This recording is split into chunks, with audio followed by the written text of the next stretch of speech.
다니엘서 5장 22절에서 31절까지입니다.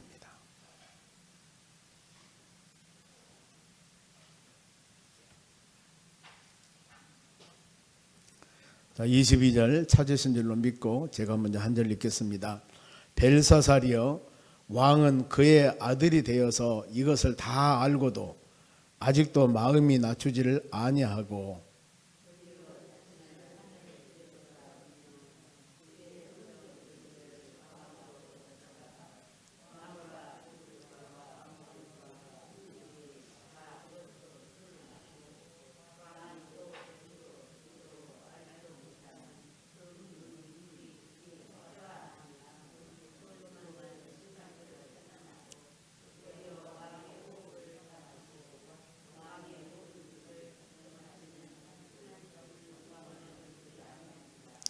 이러므로 그의 앞에서 이 손가락이 나와서 이 글을 기록하였나이다.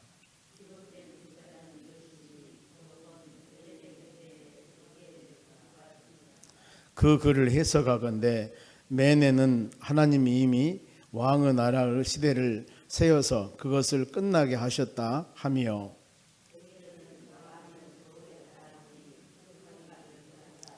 베레스는 왕의 나라가 나뉘어서 메대와 바사 사람에게 준바되었다 함이니다 하니,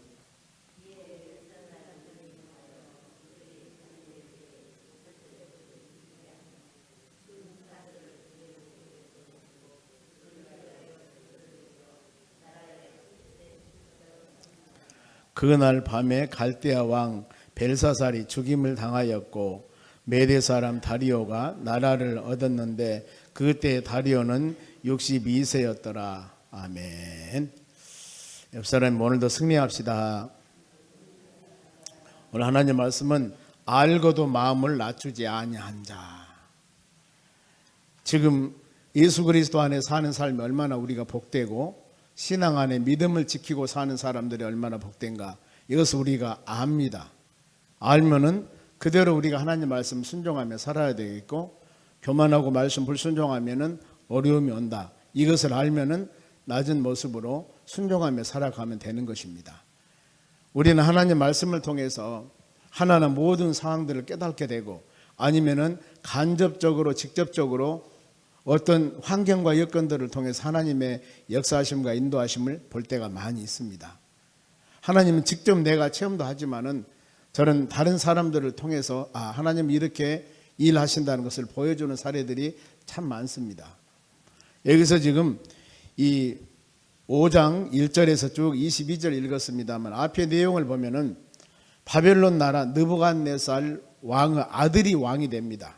자, 5장 1절에 보면은요, 앞에 보면은 벨사살 왕이 그의 귀족 1000명을 위하여 큰 잔치를 베풀고 그 1000명 앞에서 술을 마시니라. 잔치를 하고 있습니다. 잔치를 하고 있는데 지금 바벨론 왕 느부갓네살 왕 아들 벨사살 왕이 올라요. 왕이 올리고 아버지는 뒤에서 섭정을 하게 되고, 그래서 중간에 보면은 다니엘이 셋째 위치에 섰다. 그 말은 벨사살 왕이 첫째, 그 다음에 아버지가 둘째, 셋째가 다니엘입니다. 그러니까 많은 사람들 중에서는 최고 높은 자로 세웠다, 이런 의미가 되는 겁니다. 이때 왕의 취임식, 이제 느부갓네살 왕이 바로 그만두고 아들이 바로 왕이 되는데, 왕의 취임식에 술판이 벌어집니다. 2절 봅니다. 벨사살이 술을 마실 때 명하여 그에 붙인 아버지죠, 느부갓네살이 예루살렘 성전에서 탈취해 온, 성전에서 뺏어온 바로 은, 금 그릇을 가져오라 명하였으니 이는 왕족과 귀족들의 왕후들과 후궁들이 다 그것을 마시려 함이었더라. 지금 하나님의 성전에서 뺏어온 이 여러 가지 집기들, 이것에다가 그걸 가지고 술잔을 만들어서 마시는 겁니다. 그러니까 얼마나 지금 대피했을까, 이런 부분들이에요. 보면은. 그리고 하나님의 성전에서 가지고 온 성물이죠, 이것을 멸시하는 그런 현상들을 지금 보여주고 있습니다. 술을 마시면서 그냥 마시는 것이 아니라 우상을 섬깁니다. 4절 보면은 그들이 술을 마시고 그 금, 은, 구리, 새, 나무, 돌로 만든 신들을 찬양하니라. 이렇게 보면은 가장 대표적이고 올바르지 않는 행위들을 좀 하고 있습니다. 보면은 왜냐하면 이때 시기가 바벨론 나라가 굉장히 강한 나라거든요. 그런데 이 나라를 강하게 하신 분이 하나님이셨어요. 그런데 이것을 알지 못하고 자기들이 어떤 노력에서 잘 되는 줄 알고 이들은 교만이 있습니다. 이때 지금 이렇게 술판을 벌여서 하나님의 성전에서 탈취한 그 집비를 가지고 술을 마시고 이렇게 할 때 나타난 현상이 있습니다. 바로 5절 말씀 같이 한번 볼까요? 그때 사람의 손가락들이 나타나서 왕궁 촛대 맞은편 석계벽에 글자를 쓰는데 왕이 그 글자를 쓰는 손가락을 번지나, 아니 술 마시고 지금 이 술판을 벌이고 있는데 갑자기 벽에 어떤 글자가 크게 나타납니다. 뒤에 이제 그 내용은 나옵니다. 그러니까 왕이 그것을 보고 어땠을까요? 아니 이게 지금 벨사살이 왕이 되어서 축제를 벌이고 있는데 지금 이 무슨 상황일까? 그러면서 그 글씨를 본 왕의 마음이 6절에 보니까 얼굴이 변하고 생각이 번민하다. 계속 말씀드리죠. 꿈자리가 사납다 그 말입니다. 지금 뭔가 머리가 안 좋아요. 그런데 그들의 반응을 보니까 넙떡다리는 마디가 높고 넙떡다리는 마디가 높다 그 말은 이 다리에 힘이 없어집니다. 그 글씨를 보고 나서 어떤 글씨인가 왕이 다리에 힘이 축 처져 버립니다. 그리고 무릎은 서로 부딪힌다. 이것은 무릎이 덜덜덜 떠는 거예요. 이런 현상입니다. 지금 느부갓네살 왕 아들 벨사살 왕이면은 이때 당시에는 바벨론 제국이라고 굉장히 강한 나라입니다. 이 나라의 왕이면은 산천이 흔들리는 그런 시기예요. 그런데 무슨 글씨인가는 모르지만 그것을 본 왕이 지금 사지오지가 떨리는 거예요. 지금 덜덜덜 떨고 있습니다. 보면은요. 그랬을 때 그러면서 왕이 어명을 내립니다. 이 글씨를 해석한 사람은 내가 자주색 옷을 입히고 높여준다 그 말입니다. 금사슬을 목에 걸고 나라 셋째 통치자로 내가 삼는다. 제일 높은 곳으로 승진시켜 줄 것이다 이 말이거든요. 어명을 내립니다. 그런데 이제 이 어명을 받고 나라의 모든 지혜자들이 다 몰려듭니다. 박수, 술객, 점쟁이들 다 왔겠죠. 그런데 해석을 하지 못합니다. 그러니 어때요? 왕은 번민하고 귀족들도 다 놀랍니다. 큰일 났다. 뭔가 모르게 좋지 않은 일 같은데 이것을 알아야만이 대책을 세우고 알아야만이 무슨 일을 할 텐데 이것을 알지 못하니 얼마나 힘들겠습니까? 바로 그럴 때 왕비가 나타납니다. 잠언 31장 10절에 현숙한 여인은 지혜로운 여인을 찾는 자는 그 값이 진주보다 더하다. 그래서 여러분 우리 남자 성도님들 예수 잘 믿는 여인과 결혼해서 하는 것이 복 중에 큰 복임을 아셔야 돼요. 왜요? 성경이 가르치고 있지 않습니까? 아름다운 것도 헛되고 바로 모든 것이 헛되지만은 여호와를 경외하는 여인은 가장 귀하고 참된 것이라고 잠언서 말씀합니다만은 이 여인 지금 왕비가 권면하는 겁니다. 10절 하반절에 보면 왕이여 만수무강하옵소서 번민하지 마시옵소서 얼굴빛 변하지도 마옵소서. 왜 걱정을 하십니까? 그 이유는 이 부친 느부갓네살 왕이 꿈을 해석한 자 느부갓네살 왕은 어떤 꿈을 꾸었는지 말해주도 않았어요. 그런데 다니엘은 무슨 꿈을 꾸었고 그 내용이 무엇이고 전부 다 얘기를 해버립니다. 그래서 다니엘이 높은 위치에 올라가 있죠. 아니 아버지 느부갓네살 왕도 다니엘이란 즉 거룩한 신들 영이 있는 다니엘이란 사람이 전부 해결했지 않습니까? 그 사람 불러와서 해결해라 하면 될 건데 뭘 걱정하십니까? 이거거든요. 우리가 보면은 똑같은 일이라 할지라도 왕이 왜 이 생각을 못했을까? 부인이 그 권면을 하는 겁니다. 그 얘기를 그가 그렇게 얘기를 하면 될 것입니다 하고 위로를 하고 있습니다. 왕비의 권면을 들은 벨사살 왕은 다니엘과 약속합니다. 다니엘아 이리 와봐라. 네가 지금 이 꿈을 해석한다면은 내가 너를 셋째 치리자로 삼을 것이며 바로 이 높이 명예와 권세 높은 위치를 줄 것이라고 지금 얘기를 합니다.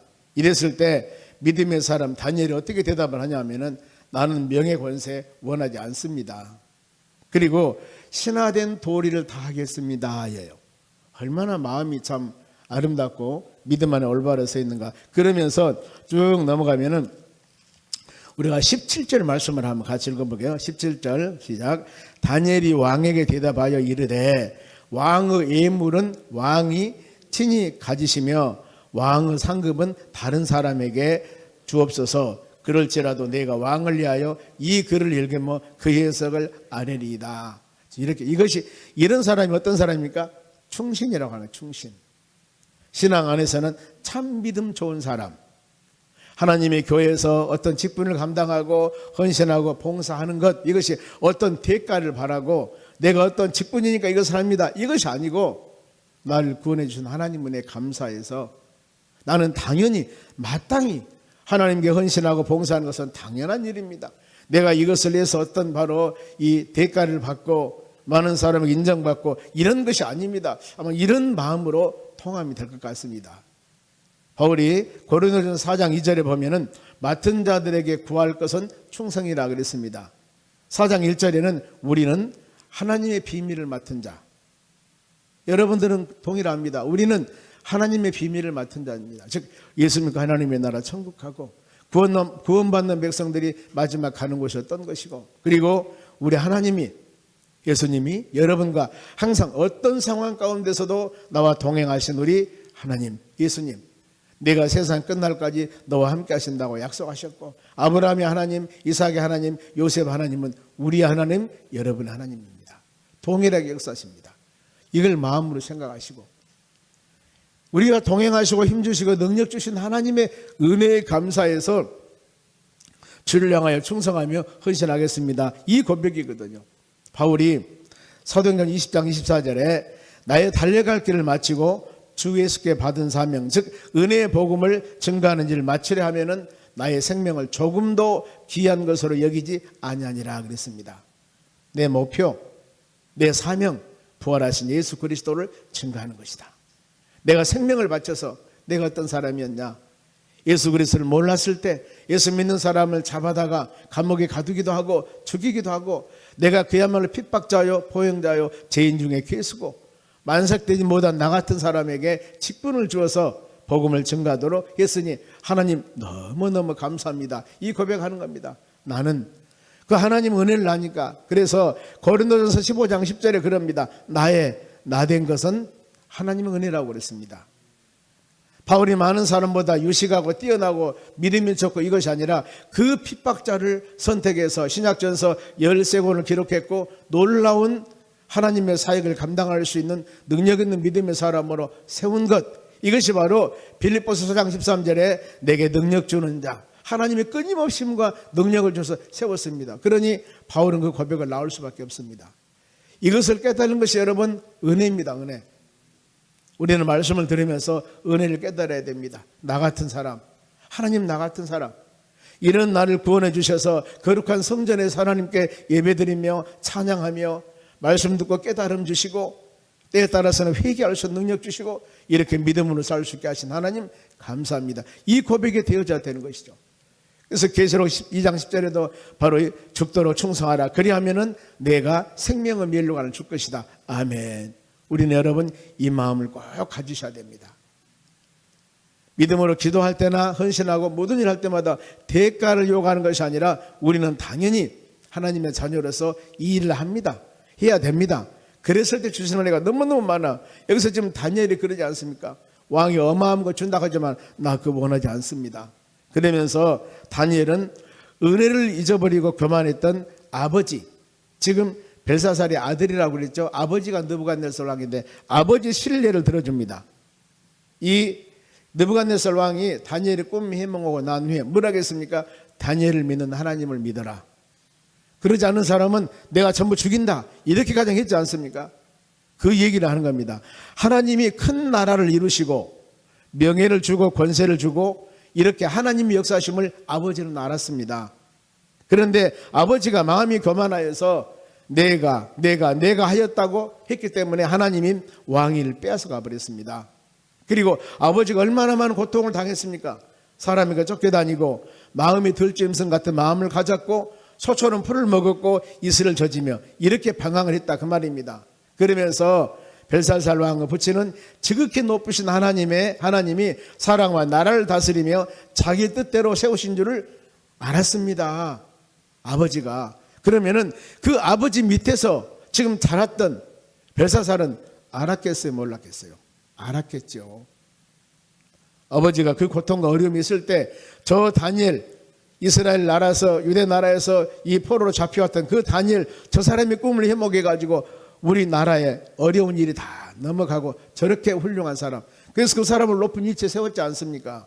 이것을 아들이 봤겠지 않겠습니까? 봤을까요? 못 봤을까요? 봤지 않겠습니까? 지금 이걸 가르치는 겁니다. 보면은요, 다니엘이 벨사살 왕에게 책망을 합니다. 22절 봅니다. 본문 말씀입니다.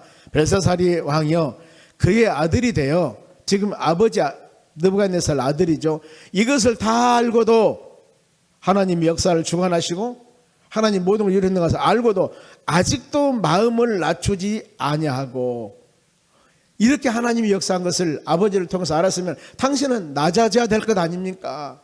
그런데 왜 당신은 그것을 알면서도 낮아지지 못하고 있는가? 그러면서 23절에 그 죄를 계속 지적을 합니다. 도리어 자신을 하늘의 주제보다도 높이며, 왜 당신 교만하요? 그 성전의 그릇을 왕 앞에 가져다가 왕과 귀족들과 왕후들과 후궁들이 다 그것으로 술을 마시고 하나님의 거룩한 성전에서 가지고 온 집기들을 가지고 술잔을 만들어요? 당신 큰 죄 지었습니다. 그리고 왕이 또 보지도 듣지도 알지도 못하는 금, 은, 구리, 새와 나무와 돌로 만든 신상을 찬양하고, 아니 아버지가 하나님 최고라고 했으면 그 하나님 섬겨야지, 왜 당신은 이것저것 만들어 가지고 신상을 만들어서 찬양하냐, 그 말입니다. 도리어 왕의 호흡을 주장하시고 왕의 모든 길을 작정하시는 하나님께 영광을 돌리지 아니했습니까? 하고 책망을 하는 겁니다.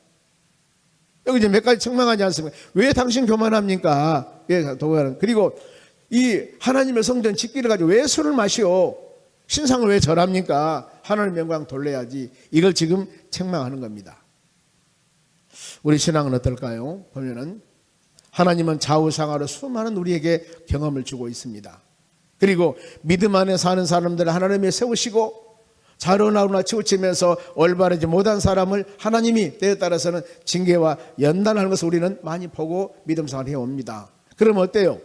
그것을 교훈 삼아서 하나님, 나도 우리도 말씀 안에 믿음 안에 살아야 되겠습니다. 우리의 모든 테스트, 교과서는 하나님의 성경 말씀인데, 우리가 말씀으로 깨달음을 부족할 때 주위의 모든 환경들을 통해서 하나님께서는 우리에게 깨달음을 주시는 것입니다.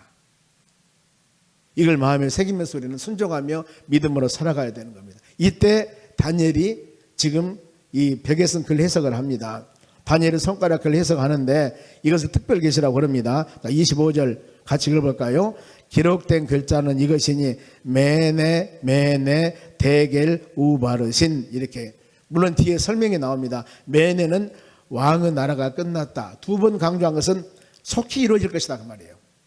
두 번 강조, 속히 이루어진다. 그러면서 대개는 저울에 달아보니 부족하다. 자, 하나님께서 당신을 이 바벨론 나라 왕으로 세웠는데 왕으로서 당신은 모든 것이 부족합니다. 하나님께 봤을 때 부족합니다, 이겁니다. 그리고 우바르신인데 여기서 베레스라는 단어가 나오는데, 베레스는 우바르신은 우는 접속사예요. 그런데 베레스는 이 바르신의 복수입니다, 복수. 그러니까 왕의 나라가 메대 바사에게 이제 멸망당할 것이다. 역사는 그대로 이루어집니다.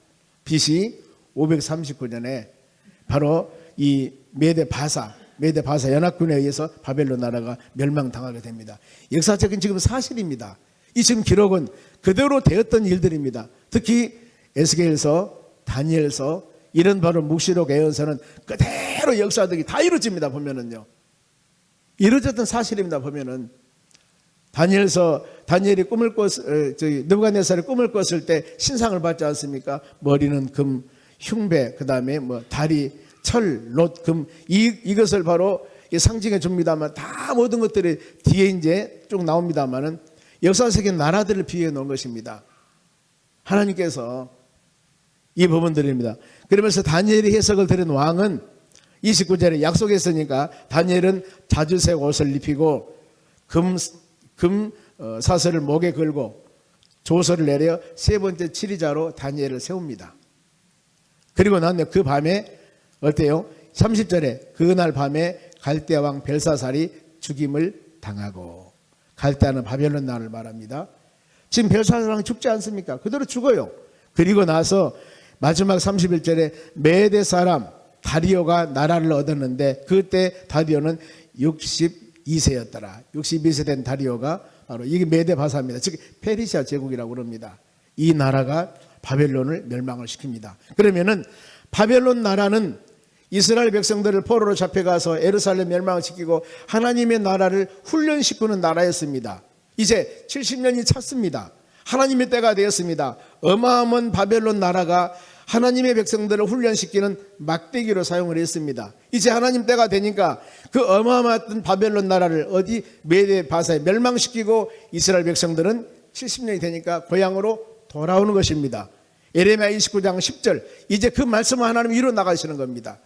나라가 세워지고 없어지고 이것 같지만은 뒤에서 역사하신 하나님의 계획대로 하나님의 설계대로 모든 일은 역사는 다 이루어 나가고 있는 것입니다. 여러분, 그것 때문에 이제 그 포로 잡혀있던 이스라엘 백성은 어떻게 했습니까? 바벨론 나라가 멸망당했으니까 해방이다, 자유다 그러면서 바로 이제 고향으로 돌아오게 되어 있습니다. 바로 이 역사가 이렇게 이루어지는 겁니다. 우리는 성경 하나하나 말씀을 묵상하면서 하나님 말씀은 진리의 말씀이고 하나님 말씀은 그대로 이루어진다.